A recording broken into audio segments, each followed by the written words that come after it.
నేను దిగేశాను. For the first time on July 9th నేను కలవడం జరిగింది. దాని తర్వాత ఒక 2 days గ్యాప్ ఇచ్చి మళ్ళీ స్టార్ట్ చేశారు, కలుద్దాం, మీట్ అవుదాం అని చెప్పేసి ఈ type of messages, video calls ఆయన కంటిన్యూస్లీ వీడియో కాల్స్ నాతో చేసేవాళ్ళు. ఆయన ఏం చేసినా సరే నేను అతనితోనే ఉండాలి అనుకునేవాళ్ళు అనమాట. ఈవెన్ తింటున్నా, వాళ్ళ పీపుల్స్తో మాట్లాడినా, స్నానం చేసినా, రెడీ అవుతున్నా నేను అతనితోనే ఉండాలి అని ఒక మరి శాడిజమో ఏమంటారో నాకు తెలీదు, తను అలా కోరుకునేవాడు అనమాట. ఏమన్నా అంటే నీకు ఒక బాబు ఉన్నాడు, నువ్వు అది గుర్తుపెట్టుకో, నువ్వు అది మర్చిపోతున్నావు, నీకు ఒక బాబు ఉన్నాడు, నువ్వు మాత్రమే ఉన్నావు, అది మాత్రం గుర్తుపెట్టుకో అనేసి అనేవాడు. నిజమే, నాకు పేరెంట్స్ లేరు, నాకు మమ్మీ డాడీ ఇద్దరు లేరు.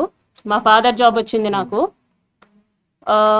నా ఫస్ట్ స్టేషన్ రైల్వే కోడూరులోనే. నాకు ఒక తమ్ముడు ఉన్నాడు, కానీ దూరంగా చదువుకుంటున్నాడు వాడు. మా హస్బెండ్ వచ్చేసి సాఫ్ట్వేర్, ఆయన దూరంగా ఉంటాడు నాకు. నా బాబు నేను మాత్రమే ఉంటాం. ఆయనకు అది బాగా ఆసరా అయింది. నా గురించి ఫుల్ డీటెయిల్స్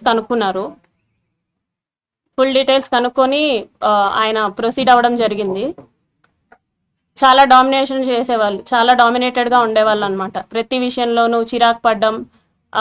ఇలా ఎందుకండి ఈ టైప్ ఆఫ్ రిలేషన్షిప్, ఈ టైప్ ఆఫ్ ఫోర్స్డ్ రిలేషన్షిప్లో నేను ఎందుకు ఉండాలి అని చెప్పేసి నేను అడిగినప్పుడు, నాకు నువ్వు ఇలాగే కావాలి, నాకు నువ్వు ఇలాగే ఉండాలి అని చెప్పేసి బెదిరింపులు, గట్టిగా మాట్లాడాలు, పొగరు చూపించడాలు, ఏమన్నా అంటే ఆఫీస్లో ఒక ఎంక్వైరీ వేస్తాను అనేసి అంటారనమాట. నువ్వేదో తీసుకున్నావు, నువ్వేదో బ్రైబ్ చేసావు అని చెప్పేసి వేస్తాను ఎంక్వైరీస్ అనేసి, నాకు ఆ రకంగాను, ప్లస్ నాకు ఫ్యామిలీ లేదు కాబట్టి ఈ రకంగానూ నన్ను భయపెట్టడం జరిగింది.